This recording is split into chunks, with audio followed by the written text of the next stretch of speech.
Jornal 7 Dias. A semana em retrospectiva. A de Baio Vuns, Gustavo da Conceição, José Guerreiro, em inglês, Rui de Castro. Análise e comentário. Jornal 7 Dias. Aqui na LAC.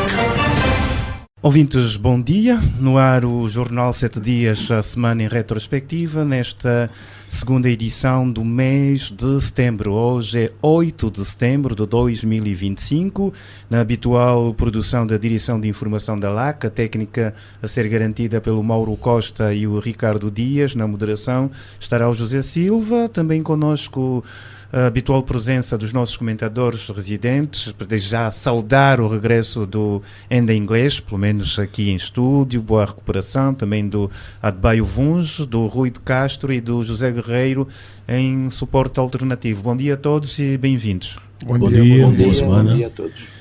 Vamos então olhar para os temas que marcam esta edição do Jornal 7 Dias. O 8 de setembro, hoje é Dia Internacional de Jornalistas, uma data já não tão falada como nos outros tempos, mas recorda a memória do jornalista checo Julius Fučík, assassinado nesta data.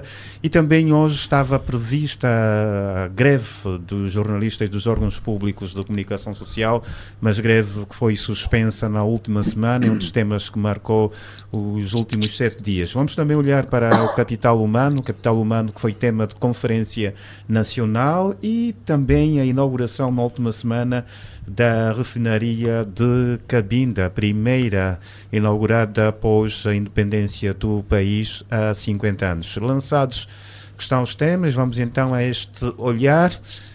8 de setembro, dia previsto para iniciar uma greve que acabou por ser suspensa na última sexta-feira por decisão do Tribunal da Comarca de Luanda, depois de uma providência cautelar interposta pelos conselhos de administração dos órgãos públicos de comunicação social, entidade patronal, quando tinha sido convocada no início da semana uma greve pelo Sindicato de Jornalistas Angolanos em Assembleia de Trabalhadores, após a falta de consenso em alguns aspectos, sobretudo na atualização salarial. José Guerreiro, vamos primeiro olhar para as motivações para a greve de jornalistas, agora suspensa.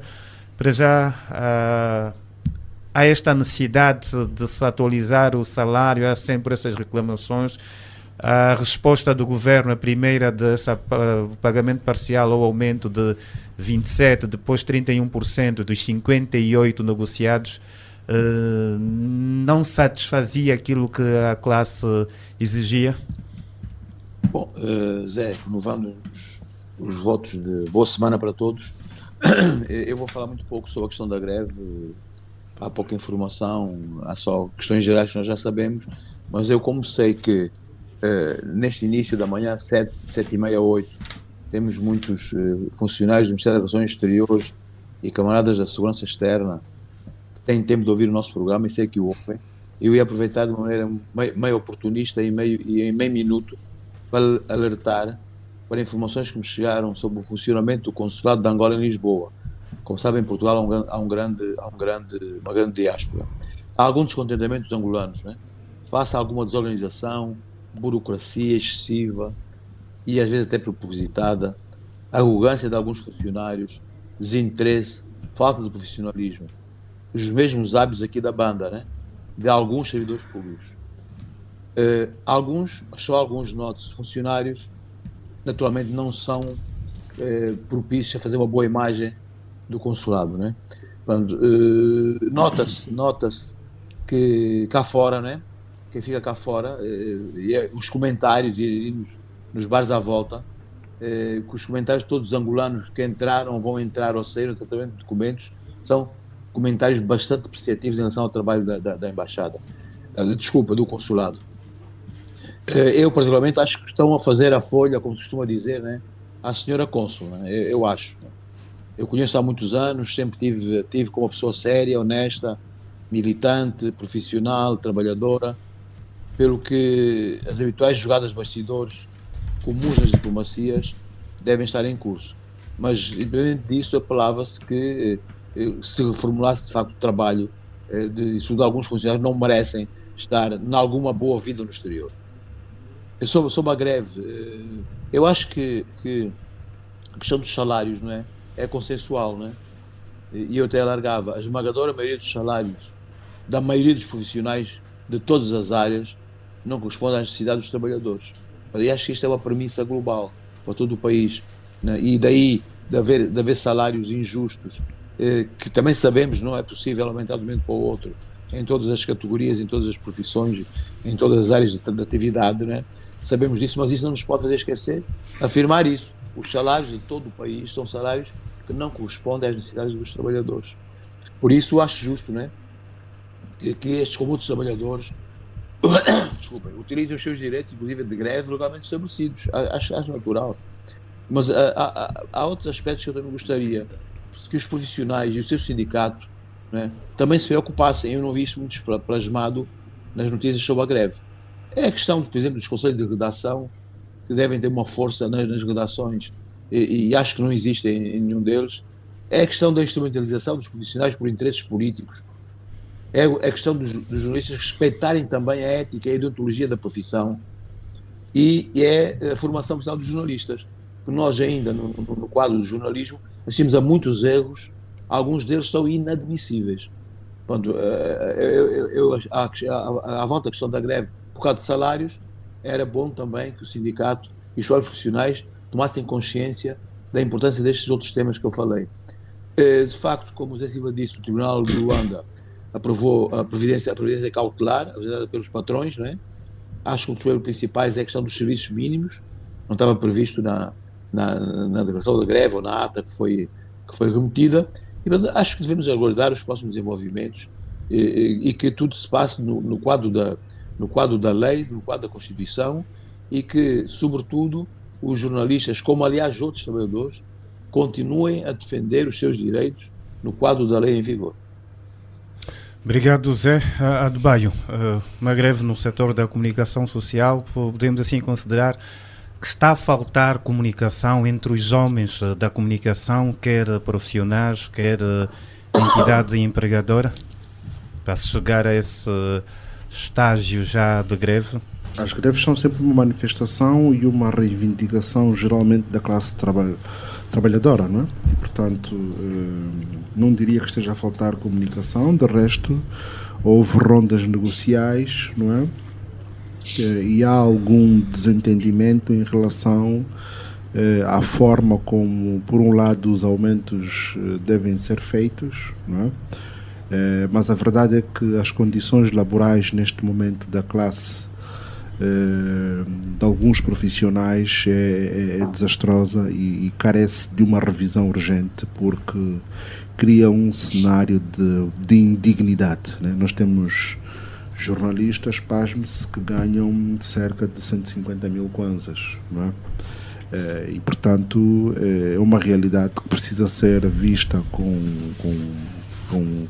urgência, não é? E portanto esta decisão e este passo da greve, entretanto, digamos, não diria inviabilizada, mas suspensa pela providência cautelar, não é, que teve provimento no Tribunal de Luanda, portanto a greve fica no ponto adiada sine die. Mas aqui o que subjaz é que temos temas e desafios que devem ser olhados com seriedade, né? O primeiro deles, tal como referi, tem a ver com as condições remuneratórias. Mas, para além disso, nós também, e o Zé Guerreiro tocou a miúde, temos uma realidade de excesso de força laboral nas empresas de comunicação social. E é um tema que precisa ser acautelado do ponto de vista da gestão, não é? E encontrar-se uma solução que permita criar aqui um cenário de viabilidade económica e financeira dessas empresas, que acabam por ter um custo enorme para o Estado. Quando olhamos para o custo das empresas públicas, o custo do setor da comunicação social é muito elevado. E agravou-se nos últimos anos com, vamos chamar, o confisco de algumas empresas ou de alguns ativos que eram anteriormente detidos por entes privados, que passaram para a esfera do Estado e que tardam a voltar para a esfera privada. O caso do grupo Média Nova, por exemplo. Por exemplo, não é? O que só onera ainda mais, não é, o custo dessas empresas para o Estado. Não é? Para além das implicações políticas, né? Porque revela que esse excesso de empresas públicas de comunicação social não é um bom sinal político e, portanto, temos aqui uma combinação de fatores políticos e económicos que deveríamos prestar alguma atenção. Do ponto de vista político, se eu só interromper, essa poderá também ser uma estratégia do próprio Estado, e fala-se muito no controlo de alguns órgãos de comunicação social, manter ainda, por exemplo, esses órgãos confiscados sobre a gestão do Estado, mesmo ao onerar os cofres? Eu não consigo tirar uma conclusão dessa tão taxativa, não é? Mas o que é facto é que, independentemente de tudo, temos de necessariamente olhar para o reverso da moeda, que é, no fundo, a qualidade do trabalho da comunicação social para o país. Não é? E aí temos muitas queixas, muitas reclamações, muito espaço de melhoria, não é? Portanto, quer ao nível da informação, não é? Do jornalismo propriamente dito, quer mesmo ao nível do entretenimento. Não é? Quer os órgãos que vinham da esfera privada para a pública, quer aqueles que são tradicionalmente os órgãos públicos. Portanto, é preciso olharmos também na mesma proporção em que se exige a melhoria das condições salariais e outras, não é? Olharmos com rigor também para o tema dos conteúdos, não é? Da qualidade do serviço público de informação. Não é? Que serviço público de informação esses órgãos prestam hoje para o país, para a democracia, para a sociedade, para o mercado, não é? Para o crescimento económico? Qual é o impacto disso, não é? Ou se, pelo contrário, temos novamente aí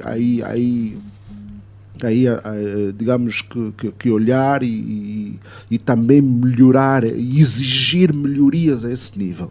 Para lá disso, tal como se referia o Zé Guerreiro, temos uma componente de formação dos jornalistas e de todos os profissionais que concorrem, não é?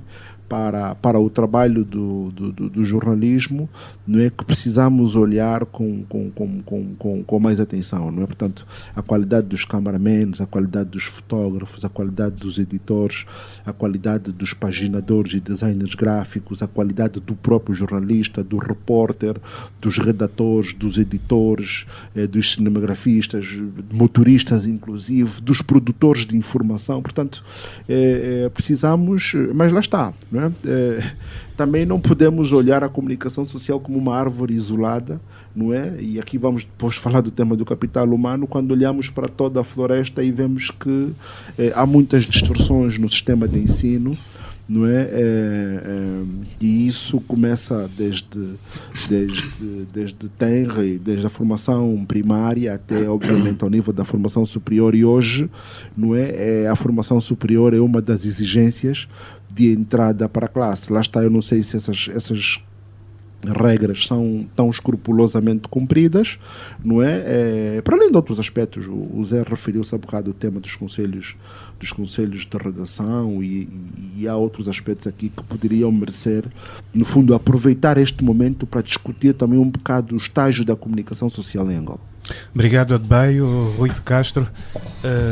Uma greve levantada sobretudo devido às questões salariais, há outras também aqui trazidas, como é o caso da própria progressão de carreira, mas relativamente ao salário, há algumas opiniões que se levantam deste merecimento ou não, desta atualização, olhando para o custo de vida, quando o governo recentemente fez atualizações, a questão dos 25% começaram a ser implementados no princípio do ano.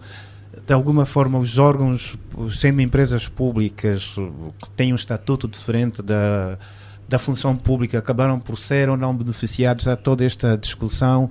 Ou seja, os quadros da comunicação social, nesta atualização que se fez após as negociações do ano passado com os sindicatos nacionais, acabaram por ficar para trás? Eu acho que relativamente à questão dos salários, o Zé Guerreiro já tocou no digamos que no fundo da questão. É que não há dúvida que a reivindicação é justa, tal como são outras referentes aos qualificadores ocupacionais, à melhoria de condições de trabalho, a questão dos transportes, que muitas das vezes os jornalistas são quase que obrigados a irem em carros que são daquela entidade onde ele vai verificar se há ali notícia mesmo para ele fazer ou não. Portanto, condicionam. Mas o certo é que, usando até, parafraseando o Adebayo, quando nós olhamos para a floresta, o que nós notamos é que toda a floresta está com o mesmo problema do salário que não corresponde portanto, ao custo de vida. E então aí não se coloca apenas aos profissionais da comunicação social estatal a melhoria do salário. Coloca-se a praticamente todos os funcionários públicos e a muitos outros que, não sendo funcionários públicos, como por exemplo o próprio José Silva, que trabalha num órgão que não é público, como jornalista, e que tem um salário que é muito inferior ao salário do jornalista de um órgão público. Portanto, até mesmo aí, já entre colegas da mesma especialidade, há esta diferença. Portanto, esta questão deve merecer uma avaliação de outro modo. E creio mesmo que começa aí, para mim, uma das questões que considero fulcrais neste assunto da greve dos jornalistas e que foi suspensa pelo tribunal, mas atenção, foi apenas suspensa. É que é a falta de diálogo entre as várias partes e que depois acaba por chegar a este extremo, ou acabou por chegar a este extremo, de os jornalistas em assembleia terem decidido partir para a greve. A greve é, de facto, um direito constitucional, está claro, mas digamos que é a última das armas para se conseguir resolver as condições de vida ou de trabalho de cada profissional. E então, do meu ponto de vista, houve aqui ao longo deste processo alguma falta de diálogo e particularmente com aquelas entidades que efetivamente poderiam transmitir aos profissionais ou mais diretamente ao sindicato qual é a real situação do país do ponto de vista económico-financeiro e como todos somos cidadãos, iriam-se encontrar alternativas que, não chegando àqueles montantes que seriam justos, e volto a referir aqui que esta questão do salário justo é geral, então poder-se-ia encontrar aqui outro tipo de soluções para que, não tendo os jornalistas e os sindicatos satisfeitos, estariam pelo menos melhor municiados de informação relativamente àquilo que é possível neste momento e o que não é possível neste momento. Agora, isto também, e infelizmente, e portanto aqui já toca numa outra questão que tem a ver um pouco, ou muito mesmo, com uma certa credibilização da imprensa pública. É que se nós tivéssemos uma imprensa mais equidistante, uma imprensa mais crítica relativamente àquilo que não está bem e que, de facto, pudesse contribuir para que a situação do país real sofresse melhorias, isto obrigaria a que os jornalistas e um conjunto de outros profissionais que trabalham nestes órgãos estivessem mais próximos daquela que é a realidade do país e não apenas num submundo que é quase que um submundo de ficção. Rui, mas esta questão que o Rui levanta, isto advém daquilo que são os próprios critérios, linhas editoriais do órgão, ou é uma questão do profissional? Porque o profissional está num órgão, ele tem que cingir a uma linha. Quando fala desta abordagem mais crítica, há uma espécie de autocensura do próprio profissional e não trazer estas questões do chamado país real. É uma mistura. Eu acho que isso já é uma mistura, porque é um pouco a linha editorial. São as muito faladas ordens superiores. É também a autocensura que é praticada pelo próprio jornalista, pelo chefe de redação, pelo editor, e que inclusive faz com que determinados temas do dia a dia do cidadão, e o jornalista e o profissional da comunicação é um cidadão também. Ele também anda no táxi, sofre as vicissitudes, ouve as conversas, chega a casa e também não tem pão, de repente corta a luz porque não foi paga a tempo. Enfim, os problemas do dia a dia, o jornalista também os vive.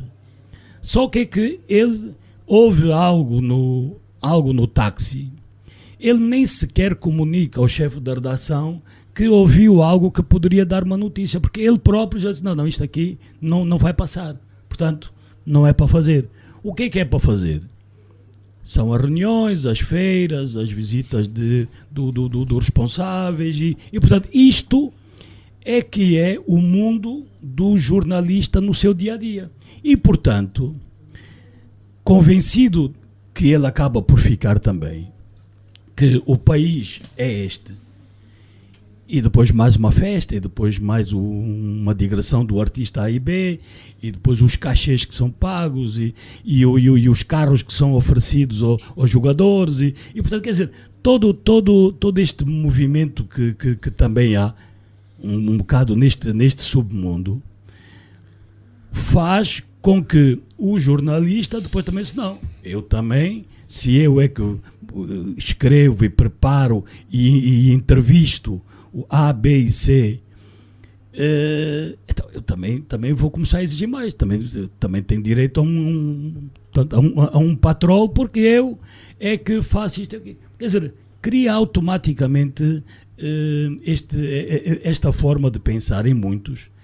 E depois era o que dizia um bocado o Adebayo também, da quantidade enorme de trabalhadores, eu já nem vou falar de profissionais, de trabalhadores que estão nos órgãos de comunicação social. Portanto, é que há uma boa parte que está ali porque foi um telefonema que alguém fez é um favor para admitir o A, o B, o C, ou um bilhete, ou uma troca de favores, enfim. Mas o certo é que há uma quantidade de pessoas que estão nos órgãos que apenas oneram a folha de trabalho, a folha de salário. Portanto, acabam por ser pessoas que as verbas que são canalizadas pelo Estado, retiradas do Orçamento Geral do Estado, ou seja, que nós todos pagamos através dos impostos e que vão para os órgãos, que poderiam até estar a melhorar até os salários, porque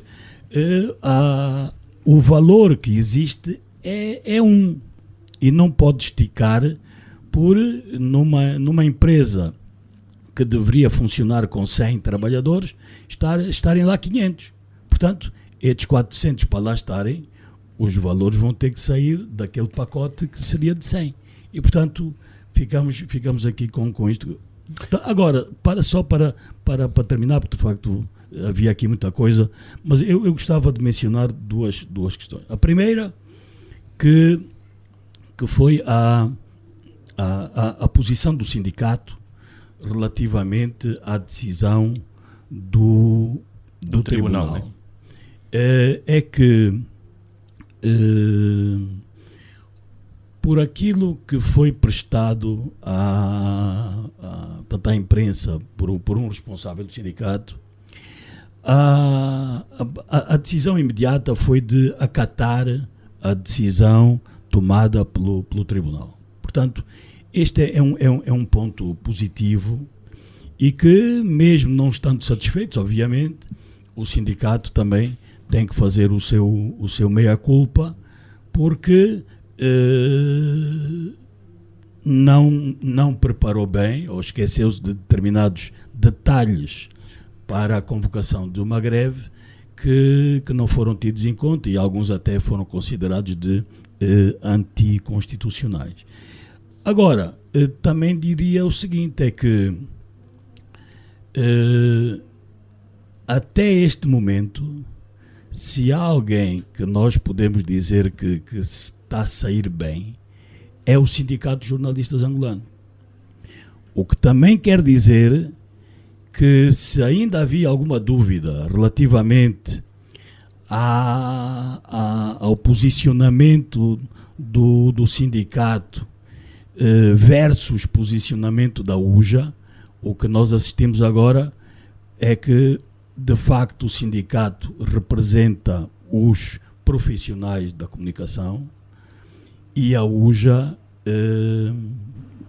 acho que hoje mesmo deve ser o seu final. Obrigado, Rui de Castro, por este olhar. Ainda em inglês, estamos a analisar um setor da comunicação social pública que, segundo os discursos de governantes e aquilo que vamos vendo, tem tido algum investimento do ponto de vista de melhoria de condições técnicas, olhar, por exemplo, para a televisão pública de Angola, a própria Rádio Nacional, a Edições de Novembro, a agência Angop, por exemplo, para falar destes órgãos. Mas também aqui, e olhar para as intervenções, quer do Zé, do Adbaio e do Rui, a necessidade também de maior valorização do profissional. Ou seja, e vamos falar também aqui do capital humano, tem estado a faltar esta articulação no investimento que se faz do ponto de vista tecnológico e não só, mas também nesta valorização do profissional ou do capital humano? Creio que sim, né? Este protesto, né? Este protesto dos trabalhadores é revelador de alguma insuficiência, né? Neste domínio, não é? E colocou bem a questão, não é? Há, de facto, e tem havido ao longo dos anos vários investimentos neste órgão ou neste setor,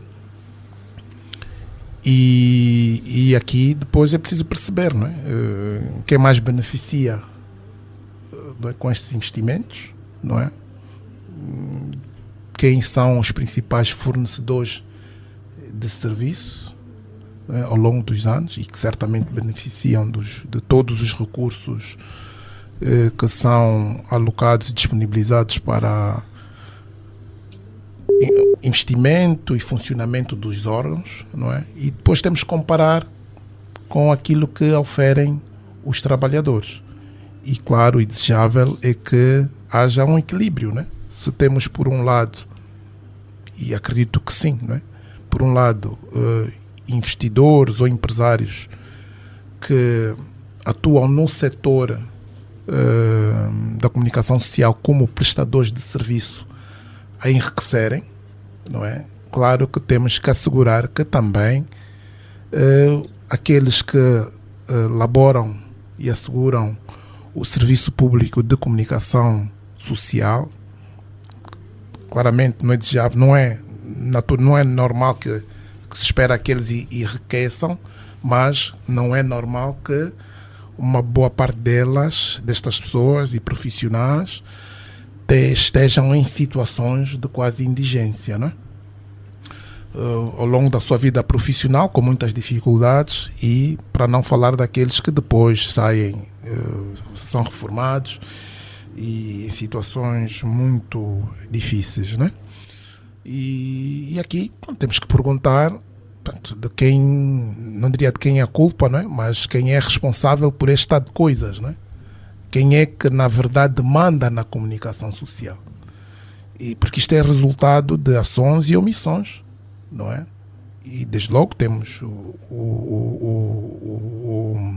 o Ministério, não é? Que agora se fundiu, não é? Fundimos duas pastas e aí é a altura de perceber se esta fusão melhorou ou piorou, não é? O desempenho dos órgãos de comunicação social em todos os domínios, né? Não só ao nível das condições e remunerações dos trabalhadores, mas é fundamental que se olhe também para a qualidade, né, dos seus produtos, que não devem estar apenas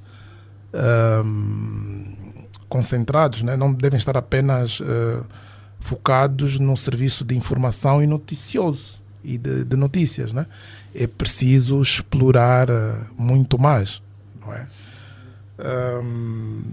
É preciso olhar também para as lideranças, né, destas empresas públicas e, como dizia antes, para além do Ministério da Comunicação Social, nós sabemos que nos serviços de comunicação, nos órgãos de comunicação social públicos, não são apenas, não é apenas o setor, não é? O Ministério de Tutela. Há outros órgãos que têm uma influência muito grande e têm uma interferência também muito grande no funcionamento desses órgãos.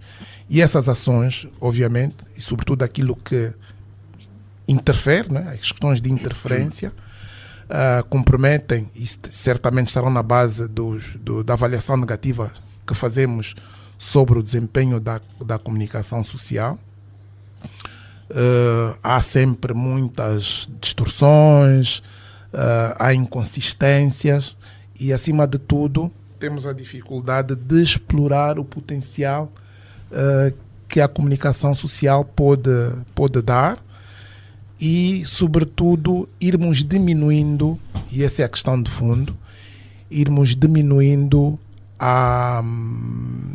o financiamento público, né? Portanto, neste momento, creio que ainda é assim, a nossa comunicação social pública depende muito dos aportes que o Estado dá, não é?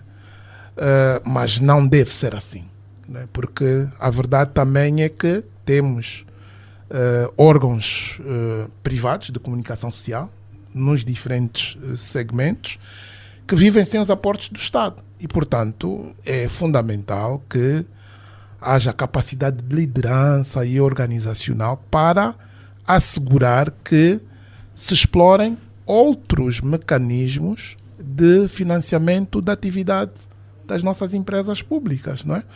Portanto, o que está aqui em causa, Portanto, eu acho que é legítimo que os trabalhadores deste setor e de outros, né, protestem e reclamem e aspirem melhores remunerações e condições de trabalho, mas é preciso assegurar que, tanto quanto possível,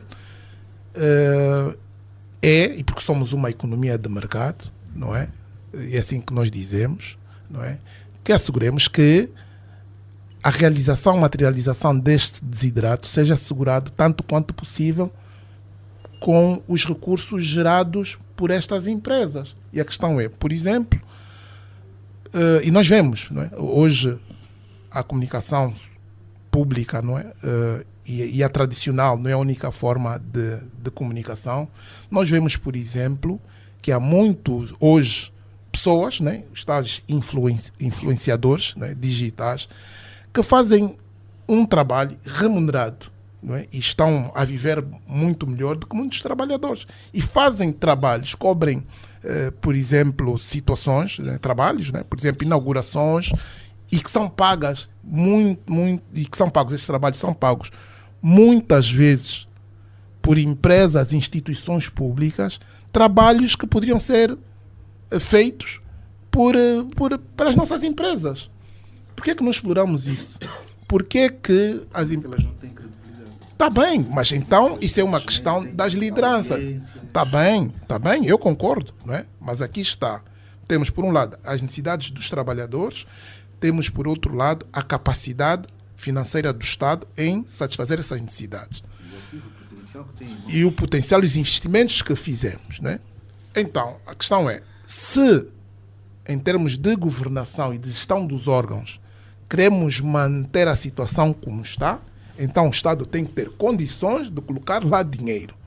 Se o Estado não tem condições de colocar lá dinheiro, tem que exigir mais trabalho, assegurar que as lideranças que coloca lá tenham essa capacidade de assegurar o melhor desempenho das nossas empresas. O que é que se assiste, de um modo geral?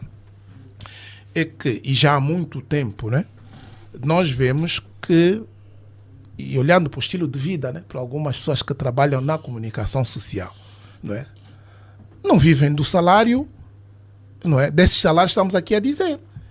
E certamente, utilizam o espaço da comunicação social para ganhar a vida. Não é? Têm bicos daqui, dali, portanto, eles próprios são empresa, não é? Portanto, dinheiro que deveria ir para essas empresas da comunicação social, nomeadamente, não é? Edição de disco, divulgações, publicidade, portanto, isso tudo é feito à parte. Mas a imagem que é explorada, não é? E o capital que é explorado refiro-me a essas pessoas, resulta da exposição que tem como estando no órgão de comunicação social, não é? Nós não temos, por exemplo, porque é que uma empresa de comunicação social pública ou uma empresa pública de comunicação social não tem um podcast de referência, não é? Por que é que não produz documentários e cobra? Esses órgãos têm acervos, todos eles, tanto a história do país está com esses órgãos. Temos fotografias, bancos de imagem, temos textos, temos fotografias. Por que é que não se explora isso? Entretanto, de certeza que alguém com acesso a estes arquivos deve estar a ganhar muito dinheiro com estas coisas. Por que é que nós não temos uma editora? Temos que fechar ainda. Portanto, calhar, na prática essas empresas vão precisar do ENDA para a consultoria. Eu não sei se as pessoas estão abertas. Não digo isso, né? É melhor eu não falar mais, porque eu estive a dirigir um órgão, né, que trata, né, que há muito tempo, né, que se criou para liderar as empresas públicas, e de facto dói a alma, né, perceber que, passado vários anos, estamos no mesmo lugar, não é? E esse é um tema que claramente é de todos, não é só dos jornalistas, mas de facto, por isso é que eu fiz a pergunta, né? E volto a dizer, portanto, de facto, queremos continuar assim. Se quisermos continuar assim, temos que colocar dinheiro. Se não temos mais condições, porque chegamos ao limite das nossas capacidades, podíamos ter revertido essa situação há bastante tempo, então é hora. Portanto, os momentos de crise são também momentos de oportunidade. É hora de mudar todo o paradigma. Portanto, a comunicação social pública não pode ser pedinte. Temos de fechar, vamos partir para o primeiro intervalo deste Jornal 7 Dias, a semana em retrospectiva, olhar aqui não só para a greve suspensa nos órgãos públicos de comunicação social, mas também um pouco para toda esta temática da gestão dos órgãos de comunicação social públicos. Vamos fechar, partimos para o intervalo e voltamos daqui a pouco. Jornal 7 Dias, a semana em retrospectiva. Adebayo Vuns, Gustavo da Conceição, José Guerreiro, em inglês, Rui de Castro. Análise e comentário. Jornal 7 Dias, aqui na LAC. De regresso para a segunda parte do Jornal 7 Dias, agora olhar para o capital humano, já entramos um pouco nisso quando olhávamos para a questão da gestão dos órgãos de comunicação social, a questão da greve, que acaba também por ser estar ligada a esta gestão e valorização do capital humano. José Guerreiro, aconteceu esta conferência nacional com várias participações de cá e também de angolanos provenientes da diáspora. Há conclusões, há recomendações. Como é que olhou para esta iniciativa? Foi mais um exercício de reunir pessoas ou de se tirar ilações para a aplicação prática que podem realmente alterar o quadro, Zé? Essa introdução do Zé sobre foi bom ou foi mau, foi só uma reunião de amigos ou foi só uma reunião de pessoas da sociedade civil, quase que resume aquilo que eu tenho para dizer sobre este assunto, não é? De facto, esta conferência realizou-se com o alto patrocínio da Presidência da República, o que é importante, tendo mesmo o Sr. Presidente da República ali no discurso de abertura, e quero fazer notar, foi um discurso teoricamente excelente e profundo, né? E a sua presença prestigiou de facto o evento. Este evento teve como soubemos, né, o lema central, o capital humano e o desenvolvimento de Angola, e juntou de facto, como disse o Zé Silva, quer de dentro, quer de fora do país, especialistas de determinadas áreas, decisores, membros da sociedade civil, para partilharem e refletirem sobre a construção de soluções, né?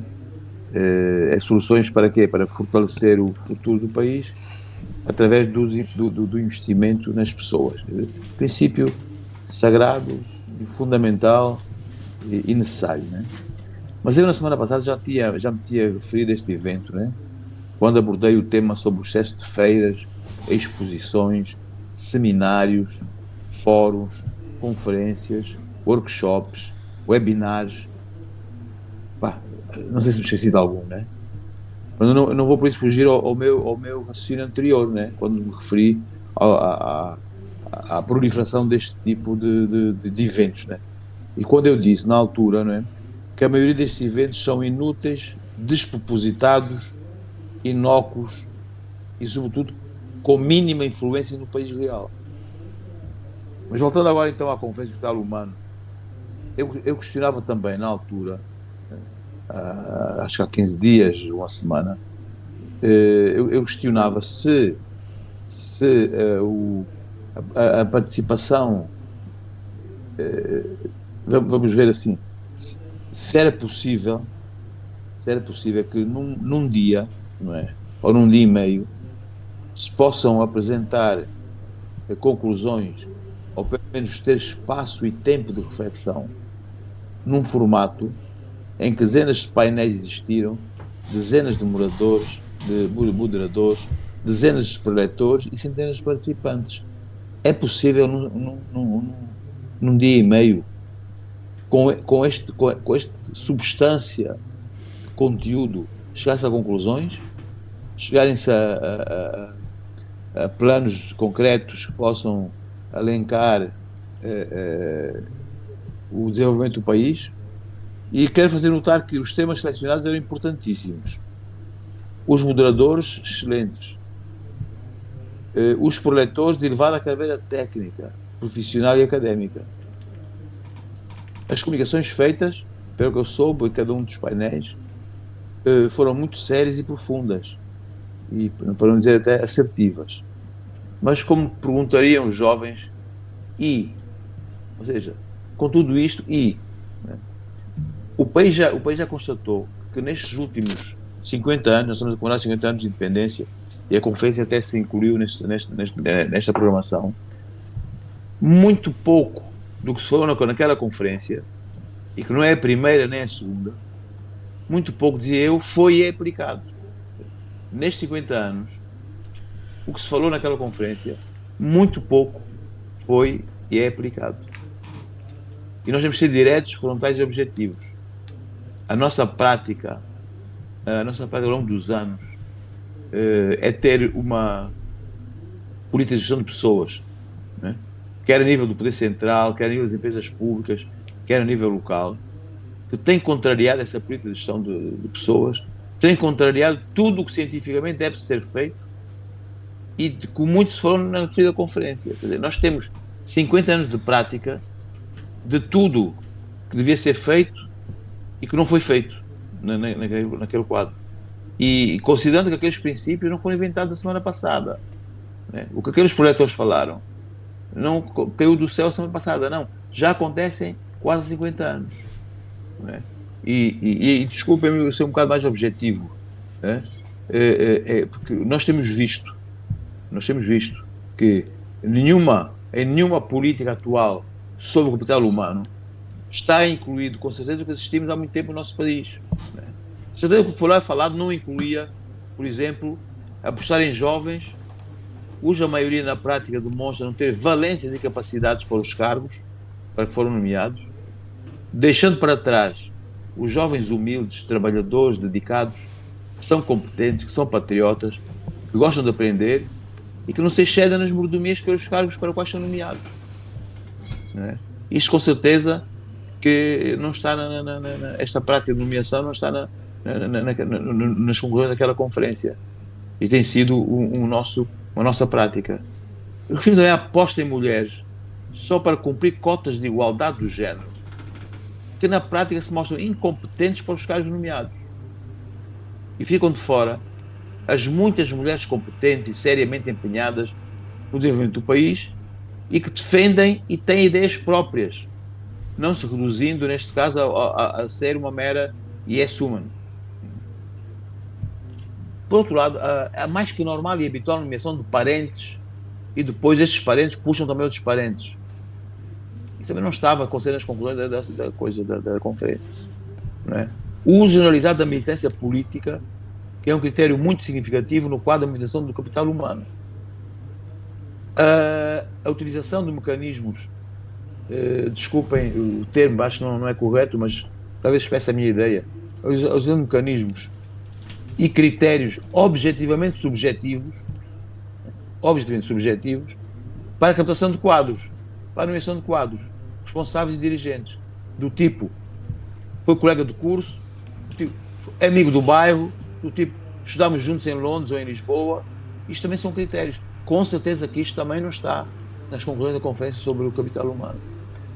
Por outro lado, a prática de nomear e desnomear, nem sei se também este termo existe, desnomear, sem saber como e porquê.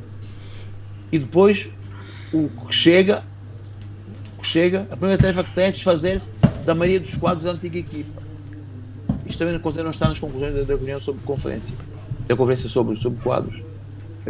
Mas a maioria da política de gestão do capital humano não tem tido como base a meritocracia. Temos que ser claros e objetivos. Não tem sido feita independente do tipo de cartão política, independente do nome da família e dos laços de amizade.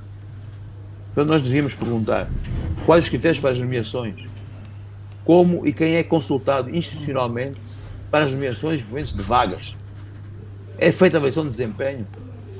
Qual o papel das áreas de recursos humanos das grandes empresas públicas, mas também dos setores e quadros da presidência, né? do partido que suporta o governo, das áreas de quadros dos governos provinciais, etc., no âmbito da movimentação de quadros. Qual o papel destas áreas de recursos humanos das entidades que eu referi. Mas, de qualquer forma, a conferência, acho eu, serviu, pelo menos, para mostrar de que tudo que já foi dito sobre as políticas acertadas sobre o capital humano tem sido pouco aplicado no nosso país nestes 50 anos. Serviu para dizer isso, serviu para confrontar o que dezenas de moderadores e comunicadores e preletores disseram com a prática que nós temos tido, não é? Por isso o país tarda em ver concretizados os programas que nos possam de facto tirar do subdesenvolvimento. Só para terminar, eu penso que muitas dificuldades que temos de incumprimentos e desvios aos programas que são estabelecidos, eu penso que se devem à impreparação, desconhecimento e incompetência de muitos gestores e governantes ao longo destes 50 anos.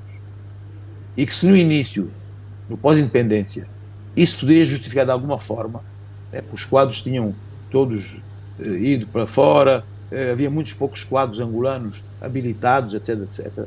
Se isso era compreensível nos primeiros anos da independência, eu acho que nos últimos anos a repetição persistente dos mesmos erros denota pelo menos desconhecimento ou abandono, né, dos princípios muito bem apresentados, mas mais uma vez apresentados nesta mais recente Conferência do Capital Humano.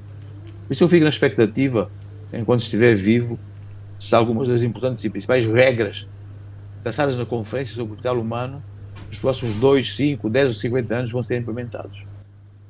Obrigado, Zé Adebayo.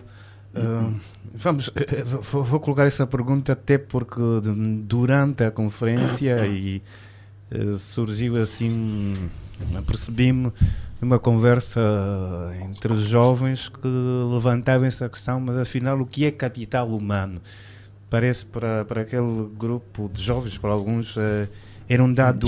Estavam na conferência? Não estavam na conferência. Eu sei. Não, e parece que uma coisa nova, então se calhar íamos começar por esta componente mesmo mais pedagógica de Baio. É um termo para alguns novos ainda precisa de melhor compreensão. Não, no fundo tem a ver com as skills, né? Os conhecimentos, digamos, as competências que as pessoas têm de ter, não é, para, digamos, exercer certo tipo de atividades, não é? Por oposição um bocado ao conceito de capital entendido na lógica puramente financeira, não é? E também é um conceito que surge muito em voga em substituição ao conceito de recursos humanos, não é? Mas, obviamente que isso obriga-nos a olhar para uma série de nuances do capital humano, não é? Porque o capital humano tem a ver com a saúde, o capital humano tem muito a ver com a educação, tem a ver com a alimentação e nutrição, tem a ver com a componente de empregos, o capital humano tem a ver com a componente do rendimento que as pessoas oferem, tem a ver com a componente da habitação, da inovação e das tecnologias. Portanto, é um conceito muito abrangente, não é? E que neste caso, no fundo, trazemos mais na lógica de abordagem sobre o tema dos quadros, não é? Tentarmos perceber qual é o ponto de situação dos quadros, não é? E qual é o seu papel para aquilo que é, digamos, a transformação social, política e económica que todos, no fundo, vislumbramos, alvejamos ou desejamos que venha a acontecer em Angola. Portanto, conferências com este ímpeto não é necessariamente, ou não são necessariamente, esta não é necessariamente uma inovação. Chamávamos antes quadros, agora estamos a chamar capital humano, não é? Juntamos muita gente para discutir uma realidade e, no fundo, tal como dizia o Zé Guerreiro, são muitas das vezes constatações já muito do conhecimento e do domínio dos profissionais, dos académicos, dos governantes, dos intelectuais, dos políticos, dos jornalistas, da sociedade civil, da diáspora. E a pergunta que fica, e tal como colocava bem também o Zé Guerreiro, é okay, e depois? Não é? Porque, de facto, temos assistido muitos eventos com esse formato, com esse cariz, com esse objetivo nobre, não é? Mas a questão é, ok, e depois? E o dia seguinte? E o que é que vai acontecer? O que é que vai mudar? O que é que vai impactar verdadeiramente na vida das pessoas? Que problemas ficam resolvidos a seguir? Não é? Deste evento em concreto nasceu a ideia do Fundo Nacional de Apoio ao Capital Humano. Não é? Foi feito um diagnóstico muito interessante e pelo menos no discurso de abertura o Presidente da República apontou linhas interessantes. O diagnóstico lá está feito pela Ministra de Estado para a Área Social, também era bastante elucidativo, não é? Mas precisamos então de encontrar na nossa realidade, e aqui participam todos, governantes e outras esferas da sociedade, não é? Mais do que o compromisso em si, não é? Medidas que impactem, não é? E que provoquem a tal transformação e a tal elevação. E coincidentemente, esta conferência ocorreu alguns dias antes da abertura do ano letivo, pelo menos do ensino geral em Angola. O que traz a componente do ensino associada ao capital humano, coloca novamente na pauta do dia. Não é? E não podemos admitir qualquer fatalidade de exclusão de gerações de crianças angolanas, não é? Coartando-lhes o direito a sonhar, a ambicionar, a participar também no crescimento e no desenvolvimento de Angola, desde logo a partir da sua formação inicial ao nível da escola e do ensino. Não é? Embora pudéssemos trazer associada a essa componente do capital humano, que também vai faltando muito no nosso contexto, outras dimensões da educação, nomeadamente a educação cívica, não é? A forma como as pessoas interagem e lidam com o ambiente, com a sociedade, com a família, não é? Resultante da qual se exteriorizam certo tipo de comportamentos e condutas que infelizmente vão ganhando espaço. E, portanto, tenho para mim que um follow-up prático passaria necessariamente pela não só a definição das metas, não é? aos vários níveis dessa componente do capital humano, e não só o tema da valorização da educação e da saúde, mas também um monitoramento claro dessas metas, porque eu acredito que no horizonte de 2030 a 2050, não é? Se formos rigorosos e comprometidos em algumas metas de transformação, verdadeiramente de valorização do capital humano, desde o ensino, as questões de saúde, de melhoria do ambiente, de melhoria da associação do ensino com o mercado de trabalho, poderemos efetivamente estar em condições de, daqui a alguns anos, termos uma discussão, digamos, mais positiva sobre a realidade e sobre o valor do nosso capital humano. Porque, por enquanto, o que nós assistimos é um estoque de desempregados que cresce todos os anos, de jovens que, não conseguindo ocupação e emprego, acabam por ficar numa condição de grande vulnerabilidade, um estoque de crianças que não conseguem o acesso, ou o acesso imediato, ou o acesso aos níveis seguintes de ensino, não é? Criando aqui uma percepção de exclusão, não é? E, portanto, é essa transformação que nós precisamos ao nível do nosso capital humano. Obrigado, Adebayo. Ainda em inglês. Uma das questões que se levanta, e fala-se muito no país, que às vezes é preciso congregar as pessoas para discutir os grandes assuntos relevantes. Foi o caso que se pretendeu nesta conferência. É sempre importante ter as pessoas de vários estratos para abordar um assunto como capital humano, mas mais do que congregar depois como fazer com que todo este debate gere realmente ações práticas, ou a conferência em si só não resolve os desafios.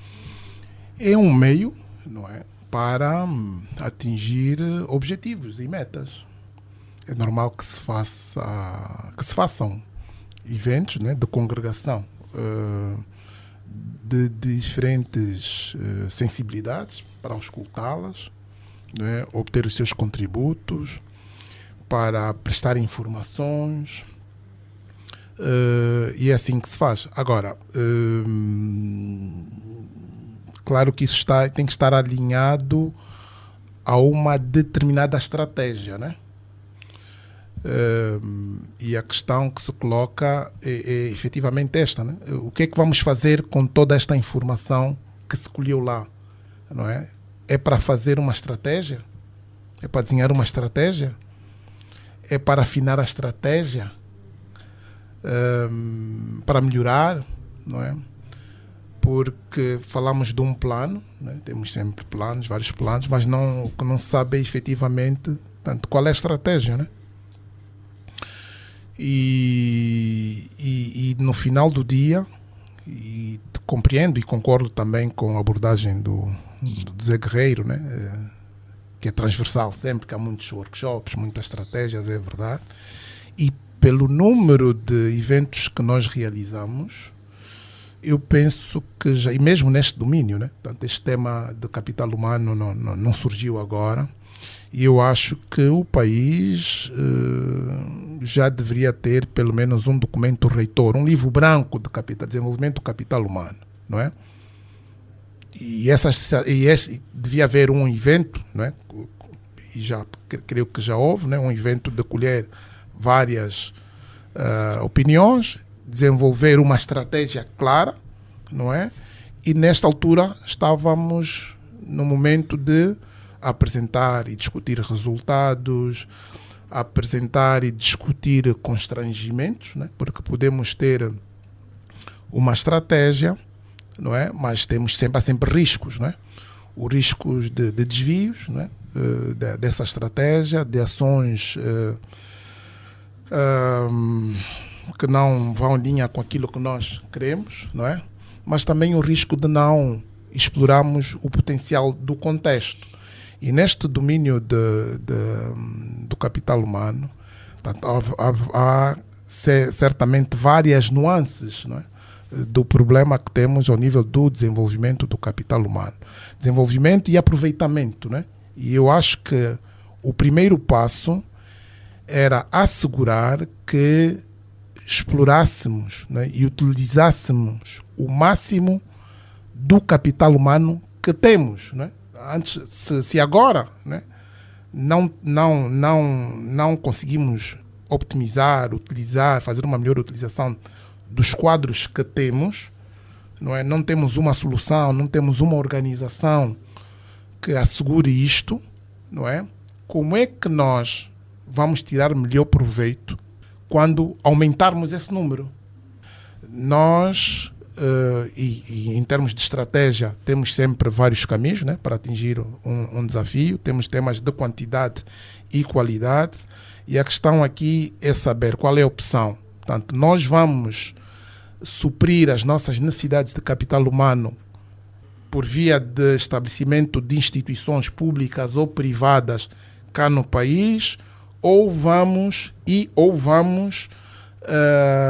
satisfazer as nossas necessidades de capital humano, portanto, mandando pessoas lá para fora ou atraindo pessoas de fora para Angola, porque isto faz, não é? E ali é que nós precisamos de compreender a estratégia e qual é o equilíbrio em relação a estas coisas.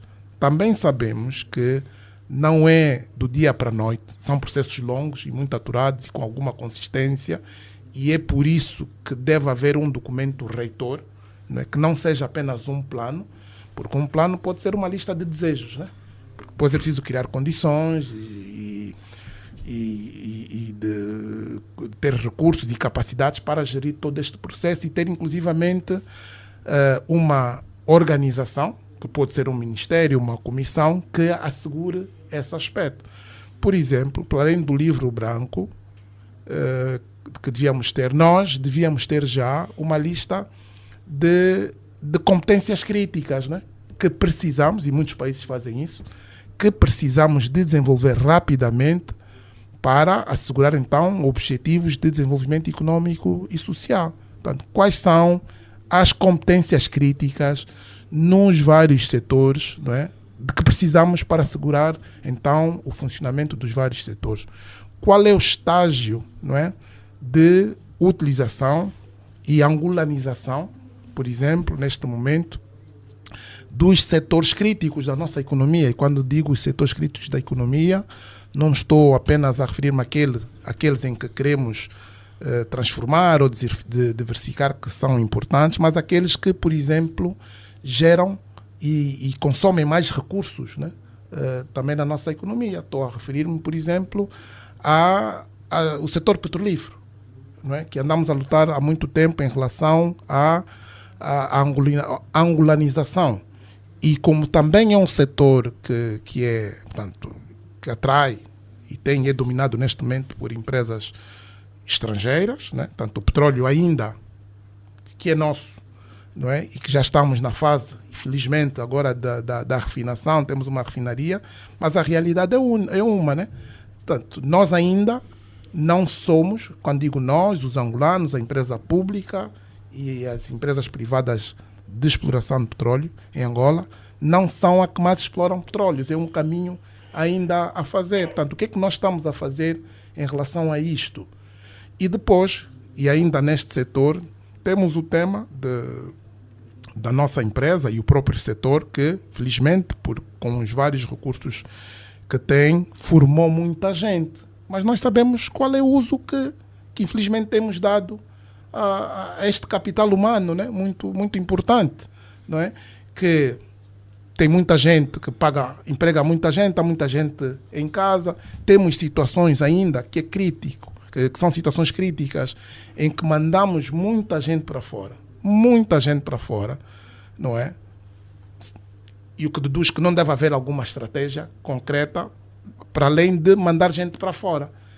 Portanto, nós estamos a formar, e conheço casos muito pessoais, e de pessoas muito bem formadas, e ainda recentemente formadas com dinheiros públicos, não é? Com bolsa pública, estão fora. Qual é o plano para essa gente?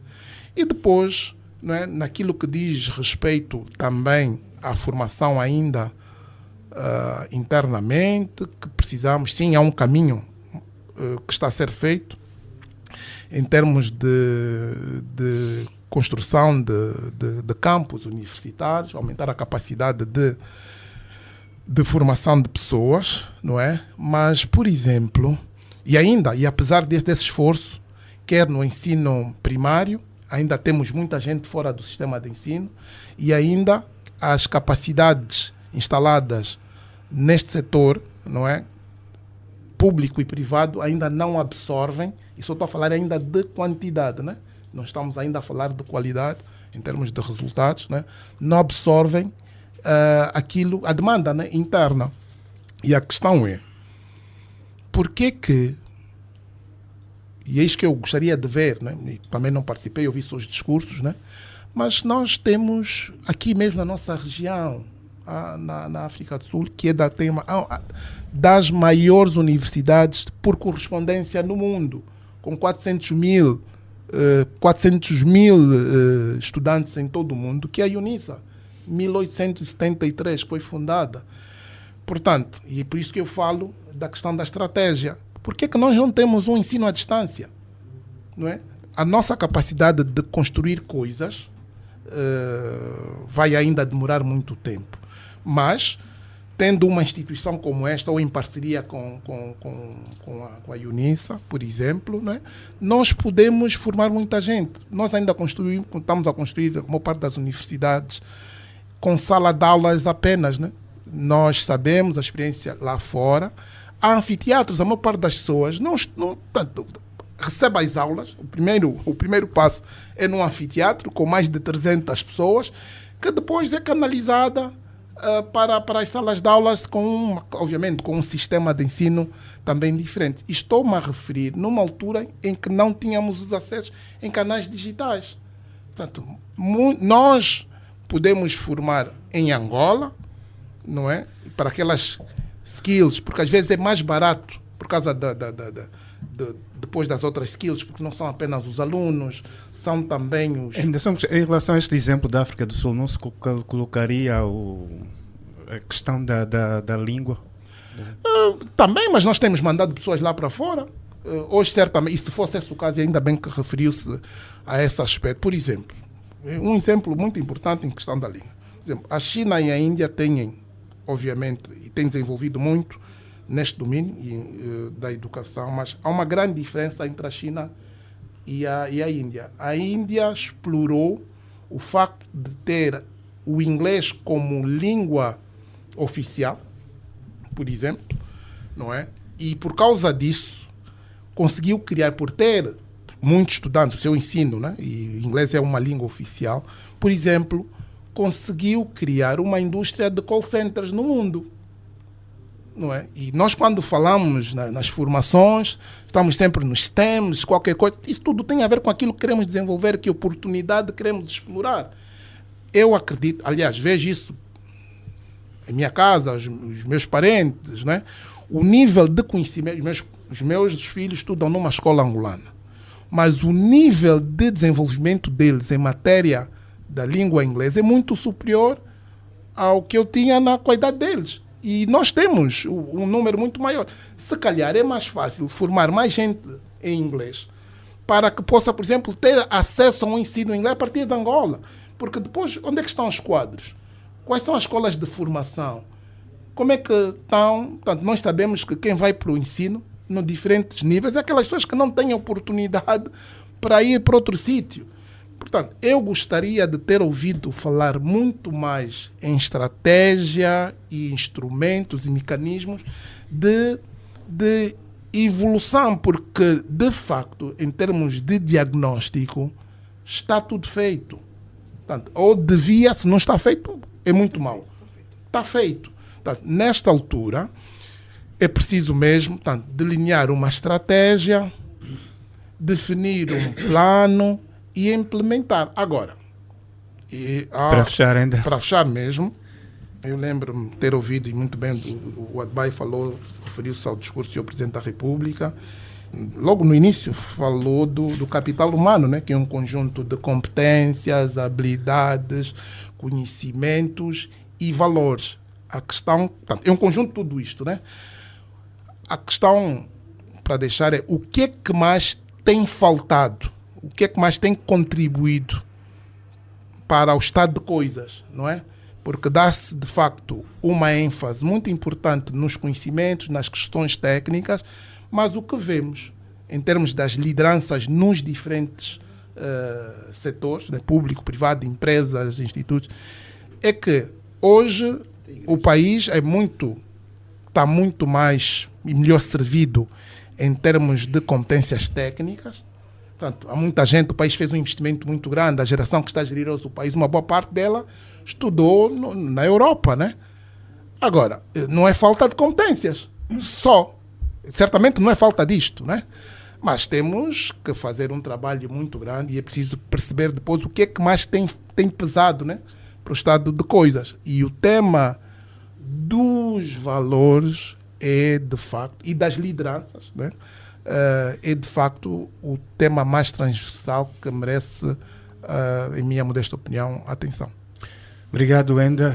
Rui, também com considerações relativamente ao capital humano. Mas aqui, depois do Enda levantar essas questões, e também trazíamos aqui a falta ou não de estratégia, quando, por exemplo, nós temos já criados, quer a nível da Presidência da República, temos um secretariado, um secretário que olha para a questão dos quadros, a nível do partido no poder também temos uma área de quadros. E depois há os próprios órgãos ministeriais que também têm essa componente da área de recursos humanos. Ou seja, esta falta de estratégia ou falta de articulação é que elevam este desafio relativamente à valorização, melhor utilização, ao melhor investimento no capital humano, porque os órgãos para olhar para esta componente existem. No papel. Pois, exato.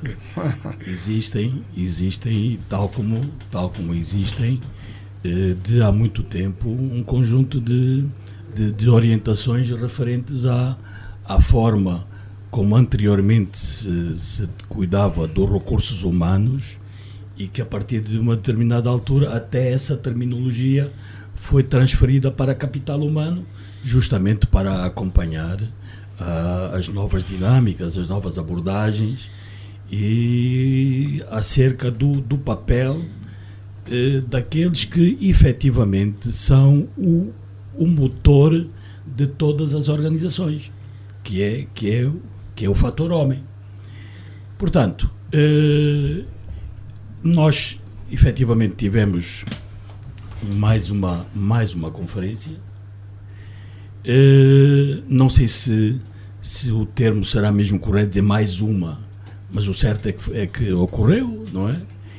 E o que de facto se espera é que dali resulte ou um plano estratégico, ou um livro branco, ou um conjunto de orientações a vários níveis que permitam que nós, neste domínio, consigamos ter novos avanços, ou sobretudo, avanços bem estruturados.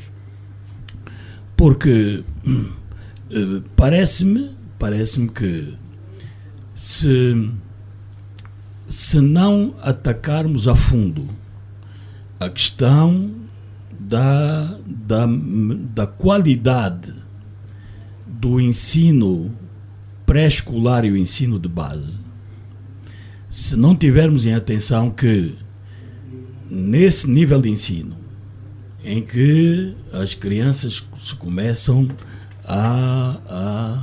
digamos que a preparar as suas mentes para o conhecimento, para absorverem conhecimento. Se não tivermos professores em quantidade e em qualidade para ministrarem um conjunto de temas e de fórmulas, dificilmente esta criança, depois adolescente, jovem adulto, virá amanhã a ser um verdadeiro quadro. Da mesma forma que, se não tomarmos medidas mais sérias, ainda neste nível de ensino, relativamente às infraestruturas mais condignas, com laboratórios, com eletricidade e água, com a merenda escolar, também dificilmente teremos vitórias lá à frente. O mesmo dizer relativamente ao currículo que é preparado para estas crianças começarem logo a absorver determinado conhecimento que esteja mais em linha, digamos, até que com o século em que nós estamos. No campo da criatividade, no campo do conhecimento digital, no campo até das finanças ou da economia familiar. Portanto, os currículos não deverão ser cada vez menos abstratos e muito mais concretos relativamente àquilo que as sociedades na atualidade, e nós, no momento em que estamos e no momento onde queremos caminhar, temos de saber que tipo de quadros é que nós iremos precisar. E eu há dias, e relativamente a este particular, até ouvi um alto responsável ligado ao direito a dizer que, de facto, era triste que muitas pessoas pretendem enveredar para os domínios do direito, de outras ciências que não aquelas que o país neste momento precisa mais, nomeadamente as engenharias, as tecnologias de informação, e que estas acabam por ser penalizadas, e é o próprio país que também é. Mas Rui, eu só queria Sim. aproveitar essa deixa, que é a seguinte, né? O curioso é que estes quadros que estão aqui a ser formados, né, e alguém diz que nem sequer são quadros, são molduras, não é? Quando vão para fora, com essas debilidades, são depois absorvidos por aqueles países. Por exemplo, não é? Os países europeus estão hoje com um déficit muito grande defrontam-se com um grande problema com uma população envelhecida, e tem uma grande necessidade de pessoas que cuidem desta população, não é? E no Reino Unido todo, não é? Mesmo no Canadá, uma boa parte dos nossos cidadãos e de outros países são absorvidos por estas indústrias, e para atuarem neste nível têm que obter uma certificação, uma qualificação. Portanto, a minha questão é, sim, compreendo que o país precisa de também dar uma ênfase muito grande nestas áreas, né, a que se referiu, mas eu acho que o maior problema está mesmo em absorver, não é? Em tirar melhor proveito daquilo que já tem e produz, porque portanto, se eu já não consigo, como disse anteriormente, se eu já não consigo tirar proveito de todos os engenheiros e médicos que tenho, quando tiver mais 1.000 ou 2.000, não vou fazer, e vamos sempre continuar a dizer que o problema está neste nível. Eu acho que o maior problema está a nível da administração pública, da gestão, mas era só uma deixa. Né? Pois, exato. Bem, por acaso eu ia chegar também a esse lado, porque acho que eu toquei primeiro neste particular do ensino de base, que é, digamos que deveria ser o ponto de partida para uma viragem na forma como nós estamos a preparar os quadros da manhã. É evidente que há outros que já estão noutros níveis mais adiantados, e há inclusive aqueles que até já estão formados. E formados com as debilidades que nós conhecemos e que são, enfim, portanto, já as abordamos aqui no programa algumas vezes, e que também precisam de atualizações, ou de refrescamentos, ou de especializações. Portanto, isto ao longo já do processo final de formação académica, ou mesmo já enquadrados nas empresas. Mas então, depois deste particular, que acho que é fundamental que se dedique uma atenção muito, mas muito grande às crianças do pré-escolar e do ensino de base. Depois tocava naquele que, para mim, deveria ser um dos focos maiores não só do Ministério da Educação, mas de outras instituições, e que tem a ver com o ensino técnico profissional. É que nós temos temos um país de jovens, muitos destes jovens têm pouca escolaridade, muitos dos que têm escolaridade têm estes conhecimentos adquiridos fora dos padrões que se deveriam dar.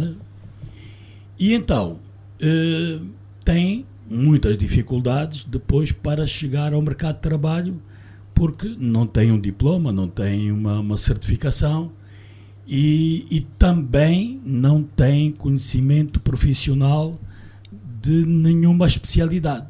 Portanto, no programa passado até fiz aqui um louvor ao Ministério dos Petróleos por causa de uma ação formativa que está a decorrer em Cabinda e que está a preparar centenas de jovens em várias especialidades, eletricidade, mecânica, enfim, não só ligadas aos petróleos, mas a outras atividades do género. E, portanto, acho que os exemplos das antigas escolas comerciais e industriais deveria ser repensado, já que nós decidimos eliminá-las quase que por inteiro, não é? Mas criando unidades para a formação destes cursos. Portanto, os centros de formação profissional dos INEFOPs não respondem a este desafio? Eu ia mencioná-los a esses mesmo, que deveria obrigatoriamente haver um em cada capital de província, porque até para evitar ou pelo menos atenuar este movimento crescente de migrações do interior para o litoral e do litoral para a capital do país. Portanto, os jovens saídos das suas localidades teriam, pelo menos na capital da província, uma unidade onde ele se pudesse formar em alguma coisa que depois iria resultar num emprego. Portanto, acho que usando esta fórmula nós poderíamos dar uma condição de vida a muitos dos jovens que neste momento estão nas ruas a serem roboteiros e enfim, portanto, com N ocupações que não podemos chamar de profissão. No campo do ensino superior, eu acho que, ao contrário daquela que parece ser a visão que temos vindo a acompanhar, parece-me que o Ministério da Educação e mesmo do Ensino Superior, começa logo porque eu acho que nem sequer devíamos ter Ministério do Ensino Superior.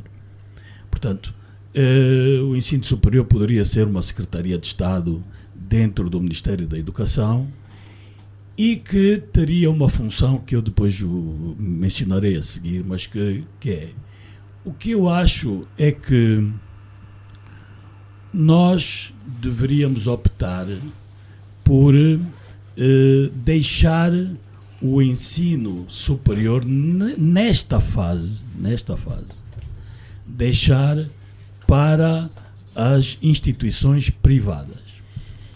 E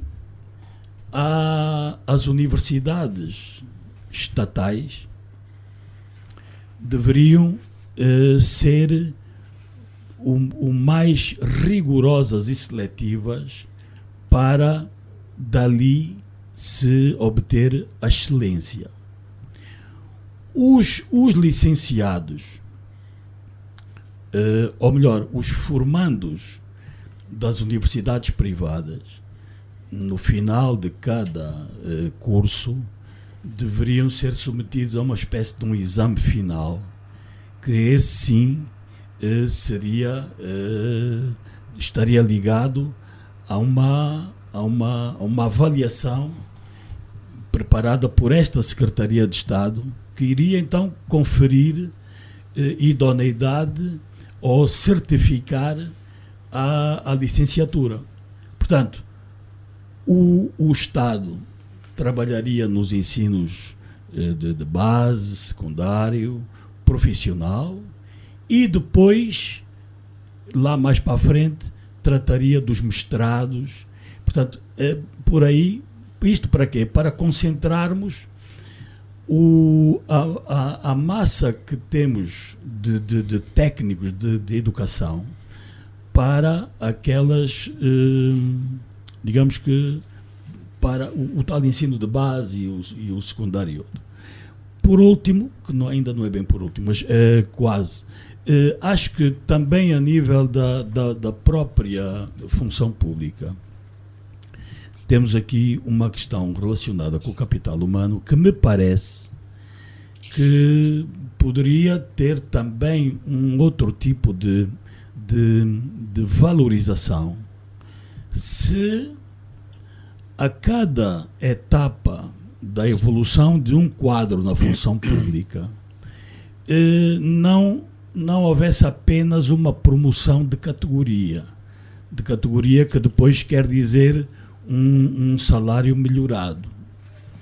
Passou da classe C para B, ou de terceira para a segunda ou para a primeira classe. Não, eu acho que aqui deveria haver também uma componente que funcionaria como uma subida na sua graduação técnica e por que não, algo como uma subida na sua graduação também académica. Porque não há dúvida que há um conjunto de quadros que trabalham na função pública e outras instituições que são, digamos que, técnicos médios numa especialidade qualquer. Mas, fruto do trabalho e dos cursos que foi fazendo, várias especializações, ao longo de 5, 10, 15 anos, o seu nível é igual ou, em muitos casos, até superior àquele que tem licenciatura ou um outro nível académico. Portanto, acho que isto também tem que ser reconhecido de alguma forma, não sei como, mas pronto, é uma ideia que estou aqui a apresentar. E por último, então, queria colocar aqui outro assunto que me parece que nas abordagens relativas ao capital humano foi um tema que, por aquilo que eu ouvi na imprensa e o que li, foi um tema que não foi abordado. E tem a ver com os reformados. É que o que está a acontecer muito, os muitos quadros carregados de conhecimento e de experiência, chegados aos 60 anos, são compulsivamente passados à reforma, porque já atingiram o limite. Há que dar espaço aos jovens. Os jovens estão a vir com licenciaturas e aquele não tem. Já não vou colocar aqui a questão de que se realmente aquele jovem tem mesmo a capacidade ou não, não vou colocar agora. Vou colocar aquela verdadeira biblioteca que está ali vai ser colocada em casa com conhecimentos enormes sobre como trabalhar num determinado ramo do saber e de facto o que nós poderíamos e deveríamos fazer era identificar formas de aproveitamento destas pessoas, particularmente aqueles que tenham condições de saúde físicas ou psíquicas, torná-los conselheiros, pagar-lhes, que era até uma forma de melhorarem as baixíssimas pensões que vão recebendo, mas era uma forma também de os ocupar, porque há muitos casos, e infelizmente eu conheci no AMBO muitas situações de trabalhadores e técnicos, especialistas dos caminhos de ferro de Benguela, que tinham uma vida ativa, mas depois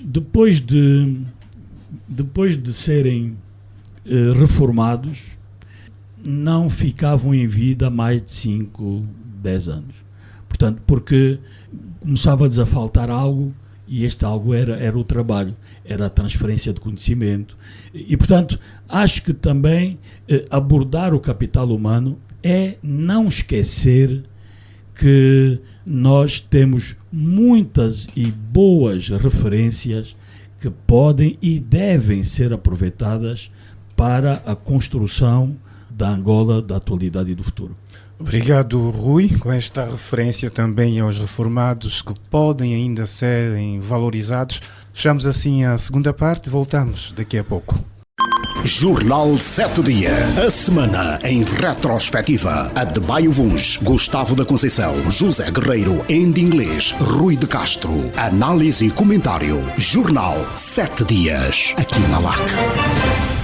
Ouvintes, estamos de regresso para a terceira e última parte, onde só teremos os recados. Já devido ao adiantar da hora, não vamos analisar a questão da refinaria de Cabinda, é tema para a próxima edição, fica aqui o compromisso, mas há recados para esta edição. José Guerreiro, que recados?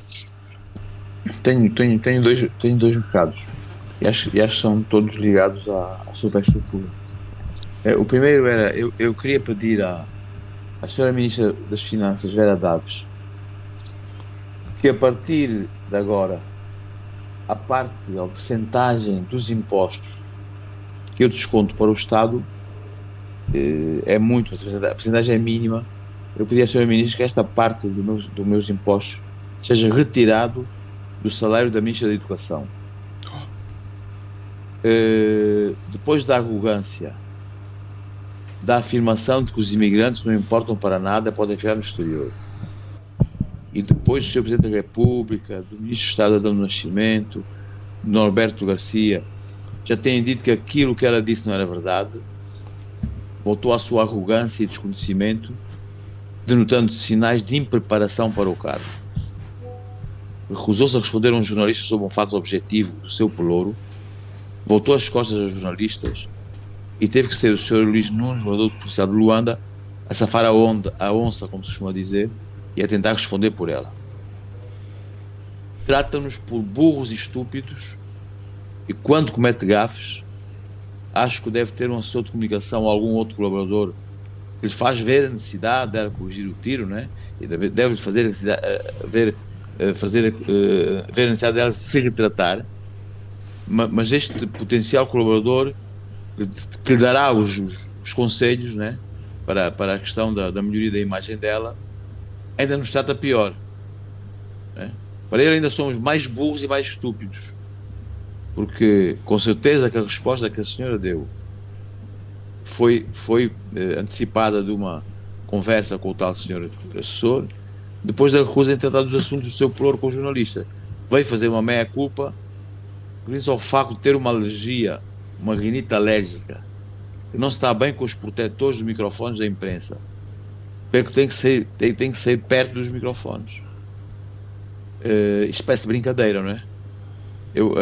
Deu para concluir também, parece que os microfones do CIPRA devem ser feitos de materiais antialérgicos, feitos de ouro, de diamante, pois quando ela se estendeu sobre os angolanos imigrantes, né, no institucional e bem organizado Café Cipra, de alguns meses, falou à vontade e por muito tempo, sem ter alergias.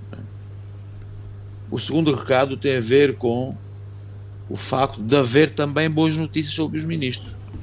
Primeiro, um bom posicionamento do senhor ex-ministro da Justiça e ex-ministro dos Recursos Naturais, Dr. Francisco Queiroz, que afirmou numa entrevista que as condições materiais e financeiras que os ministros dispõem no exercício das suas funções governativas são suficientes para que eles não tenham a sensação, a vontade e a prática de irem ao pote, de meter a mão ilegalmente no erário público. de cometerem atos ilícitos quanto a verbas do OGE, ou seja, em resumo, não tenham a tentação de mexerem na bufunfa alheia. É evidente que a interpretação livre e extensiva não foram estas exatamente as palavras do Sr. Ministro, do Sr. Ex-Ministro. Saúdo, por isso, neste recado, o Sr. Francisco Queiroz e com certeza que os seus colegas ou ex-colegas não vão saudá-lo, com certeza. Segundo boa notícia, o facto do Ministro Rui Falcão, dos Desportos e da Juventude, ter criado um canal direto, digital, para interagir com os cidadãos. Poderão colocar questões, perguntas, sugestões, críticas e demais opiniões. Quem dera que todos os ministros, PCAs de empresas públicas e outros detentores de cargos públicos seguissem o exemplo do Ministro Rui Falcão. É evidente, não me estou a referir a lives. Obrigado, Zé Guerreiro, pelo recado. Esta nota também para as afirmações do ex-ministro da Geologia e Minas e também da Justiça e dos Direitos Humanos, Francisco Queiroz. Ele que tem agora o livro O Cargo de Ministro em Angola. Livro que, aliás, o nosso Adebayo Vuns já o tem, está aqui no estúdio.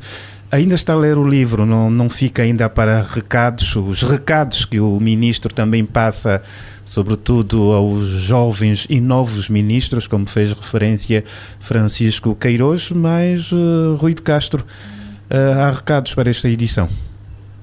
Sim, eu tinha dois recados. O primeiro tem a ver, voltando outra vez à educação, tem a ver com o arranque do novo ano letivo, que por acaso até já tocamos no tema em programa anterior, e que com os seus problemas de falta de N coisas, mas com uma situação que se vai tornando cada vez mais grave e que está relacionada com o número de crianças que ficam fora do sistema de ensino.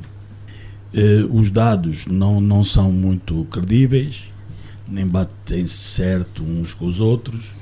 Há quem diga que são 2 milhões, há quem diga que já ultrapassa os 4 milhões, mas o certo é que são muitas crianças que ficam fora. E nós, em programas anteriores, primeiro o Adebayo, eu depois voltei à carga também, já houve sugestões para se ocuparem ou transformarem, ainda que pontualmente, algumas unidades como armazéns, catedrais, casernas e outros em salas de aulas.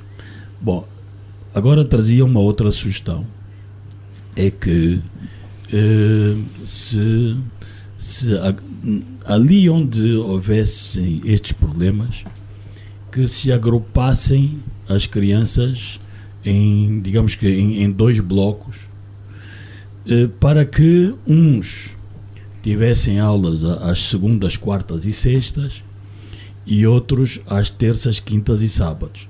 Portanto, ou seja, reduziria a presença das crianças na escola em 2 dias, mas nenhuma ficava fora do sistema de ensino, porque essas ou 2 milhões ou 4 milhões também estariam nas aulas. E uma forma de se poder compensar era com mais TPCs e com uma fiscalização pedagógica mais acentuada, mas digamos que isto é tudo muito provisório, apenas para procurarmos atenuar o fenómeno. O que me parece que não está bem é deixar mesmo só assim, deixar as crianças fora. A segunda questão tem a ver com a recente comunicação relativa ao balanço rodoviário. E é efetivamente extremamente preocupante quando nos é anunciado que no primeiro semestre deste ano faleceram 1.500 pessoas e que nesse mesmo período ocorreu uma média de 1000 acidentes por mês. Portanto, estamos aqui perante algo que começa já a tocar também na segurança nacional. E aí, uma das medidas que foi anunciada tem a ver com a obrigatoriedade de os profissionais de caminhonagem ou de transporte interprovincial e outros passarem a ter nos seus carros tacómetros. Tacómetros são equipamentos que permitem registar a velocidade do veículo, as travagens bruscas, enfim, um conjunto de dados que depois vão permitir a um técnico da viação e trânsito com um computador verificar que irregularidades foram cometidas por aquele condutor. Não me parece que a medida em si não seja boa. A minha preocupação tem só a ver se a introdução deste tacómetro não irá já fazer o mesmo que houve com as chapas de matrícula, que depois já fica uma negociata para alguém. Obrigado, Rui, pelos recados. A começar no seu recado com a questão da educação, que, como se diz, a educação é um problema da nação, e ainda também há recados para esta área da educação. Sim, eu acho que nós muitas vezes esquecemos que o setor da educação deve ser, da avaliação que faço, não é? O setor, quando a educação e ensino superior, não é? São os setores em que certamente teremos os mais elevados índices de corrupção, não é? E com impactos bastante negativos, não é? E em toda a estratégia de reverter os maus desempenhos ou os desempenhos aquém das nossas expectativas, né, destes setores, uma atenção deve ser dedicada e redobrada para diminuir, não é, estes índices. Há notícias de certificados falsos, esses processos de matrícula. Há notícias de, por exemplo, eu fiquei espantado e chocado que num determinado município ou distrito, na altura, não é este ano, mas há 2 anos, porque estive a falar com um profissional do setor, que, por exemplo, recebeu uma lista para matricular 50 pessoas, né, vinda da parte de um administrador, né, e com ameaças de que, se eles não cumprissem, seriam exonerados. Felizmente, foi o administrador do município, o distrito, que foi depois exonerado, mas a realidade é esta. Há também notícia de alteração de pautas, não é? De venda de notas, que em nada contribuem para o bom desempenho deste setor e que, como referi, na estratégia de desenvolvimento do capital humano, desenvolvimento ou de melhoria dos resultados desse setor, devemos então também tratar da questão da corrupção. Um outro tema relacionado ainda ao setor da educação, e para fazer face ao déficit que temos, né, em termos da capacidade de atender a demanda, e na senda do que o Rui referiu, eu concordo. Portanto, isso é uma perspectiva muito boa, mas obviamente poderá colidir com também a capacidade de recursos, né, financeiros para pagar essas pessoas, porque vão trabalhar com mais estudantes, porque o déficit não é só de capacidade física, é de professores e depois recursos financeiros, mas podemos complementar. Haveria um reforço de professores? Sim, mas depois são orçamentos, né? Mas um outro caminho que podemos recorrer é o que hoje também se fala de homeschooling, né? As pessoas, mesmo em casa e com uma organização bem feita e tendo um programa a seguir, com apoio também da comunicação social, e uma coisa que pouco se fala que é fundamental para o desenvolvimento das comunidades, dos países, que é o tema dos correios, né? Que é fulcral. Portanto, a famosa telescola do satélite. Que poderia também ajudar. Portanto, podemos também, por esta via, resolver o problema da educação. Por outro lado, e ainda na sequência daquela pergunta que o Zé Silva fez em relação à UNISA, quando referi ao tema da UNISA, disse que referiu-se ao tema da língua inglesa, e eu dei a resposta, mas não é impossível querendo negociar, explorar a possibilidade da própria universidade ter um programa em português para os países de língua portuguesa. E naquele ecossistema, portanto, nós temos uma universidade lá que é por correspondência, desenvolve os programas, né, os currícula, mas depois temos, portanto, em termos de cadeia de valor, outras instituições locais que lecionam aqueles programas por causa daquelas pessoas que têm dificuldade em estudar sozinhas, não é? Mas também é um caminho. Ainda na questão do capital humano a que nos referimos, tem um exemplo que me esqueci na altura. Creio que ainda é o atual diretor-geral da Shoprite em Angola, é angolano. Creio que é da Willa, saiu de Angola, foi para a Namíbia, não tinha formação superior, mas fez um percurso, está na empresa há muito tempo, isso por causa do papel das multinacionais, das grandes empresas, né? Que tem também um papel muito importante na formação de quadros. E a Shoprite, passo aqui a publicidade, é um exemplo bastante relevante, para além daquilo importante, para além da sua pujança, né, em termos de volume de negócios, daquilo que sei, em todo o sítio onde está, as empresas locais são geridas, não é? E as lojas nós vemos aqui por cidadãos locais, não é? Eu na altura tive a oportunidade de falar com um alto responsável da empresa que me disse, olha, nós em Angola temos cerca de 5.000 e tal trabalhadores e devemos ter 5 a 10 expatriados. Portanto, e a lição, e por isso é que eu trago aqui o exemplo deste senhor, que é da Shoprite, não é?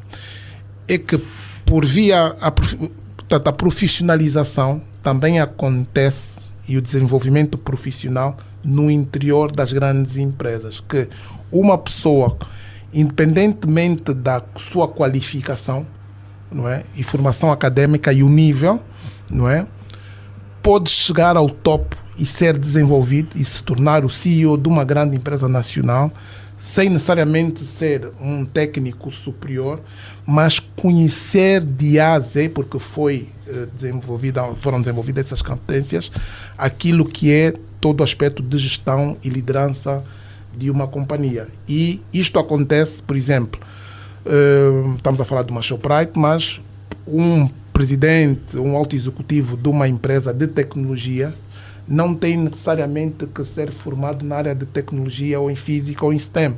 Desde que conheça bem os processos e apresentou bem bons resultados, ele pode chegar ao topo. Para dizer que na nossa estratégia de desenvolvimento de capital humano, devemos contar e explorar o máximo este potencial de trabalho e de desenvolvimento e a capacidade de formação que as multinacionais, não é, dão, não é, e detêm, né, no seu conjunto, para fazer face então a este déficit que temos. Agora, é preciso depois negociar e assegurar que tenhamos, e é assim que vamos fazer, dar a volta, né, tenhamos depois angolanos, não é, que mostrem competência e capacidade para gerir essas empresas que estão aqui no nosso país. Obrigado, Enda Adebayo. Vamos fechar com os recados da tua parte. Obrigado. O primeiro recado é recomendar vivamente a leitura do livro do ex-ministro Francisco Queiroz e, portanto, tem um tom de testemunho e também um tom, de alguma forma, académico revisitando alguns conceitos sobre a organização do Estado. Depois, insisto também nesta abordagem que nos deve preocupar verdadeiramente, não é? Nós olhamos apenas para os números, mas temos que perceber que atrás destes números estão pessoas, estão sonhos, estão esperanças que ficam adiadas. E temos que perceber, dizia, qual é efetivamente o estoque, o número de crianças que estão hoje fora do sistema de ensino, para que possamos desenhar com pragmatismo uma meta para invertermos esse cenário. E eu, por exemplo, projetaria um horizonte de 2030, ou seja, nos próximos 5 anos acabarmos em definitivo com isso, não é? Por exemplo, espantou-me agora de Cabinda, lembro-me das alturas em que o governador era Amaro Tati, e Cabinda era das províncias que tinha, passa a expressão, mais escolas do que alunos, e hoje Cabinda também já sofre do mesmo flagelo, e portanto temos que olhar para isso com seriedade, identificar um plano nacional de construção de infraestruturas escolares, olharmos para o tema do ensino à distância e encontrarmos coletivamente uma solução. O que não podemos impavidamente olhar e aceitar é termos crianças fora da escola, fora do sistema de ensino público. Por fim, mais 2. O primeiro é, no fundo, para felicitar o músico de Bonga Kwenda, não é? Pelos seus 83 anos, um ícone e uma figura importante da nossa cultura, principalmente da nossa música. Por fim, também os 40 anos do ITEL, que foram, creio que, celebrados esta semana. Hoje podemos, sem sombra de dúvidas, assumir o ITEL como uma escola de referência de boas práticas e um modelo daquilo que poderíamos replicar pelo país, não é? Não só ao nível das telecomunicações, mas também ao nível de outras áreas do ensino técnico profissional. Obrigado a Debaio Vuns, também agradecer a presença do Ende Inglês, do Rui de Castro e do José Guerreiro, e também saudar o Gustavo da Conceição. Obrigado mais uma vez pela participação aqui, a análise profunda dos temas que marcaram a última semana. Está assim a terminar mais uma edição do Jornal 7 Dias, a habitual produção da Direção de Informação da LAC, com a técnica a ser garantida pelo Mauro Costa e o Ricardo Dias. Na moderação esteve José Silva. Bom dia a todos, boa semana e estamos juntos. Estamos juntos, boa semana. Boa semana. E para os ouvintes, continue então com a LAC, ouça a LAC e viva a vida com prazer. Jornal 7 Dias. A semana em retrospectiva. A Debaio Vuns, Gustavo da Conceição, José Guerreiro, Ende Inglês, Rui de Castro. Análise e comentário. Jornal 7 Dias. Aqui na LAC.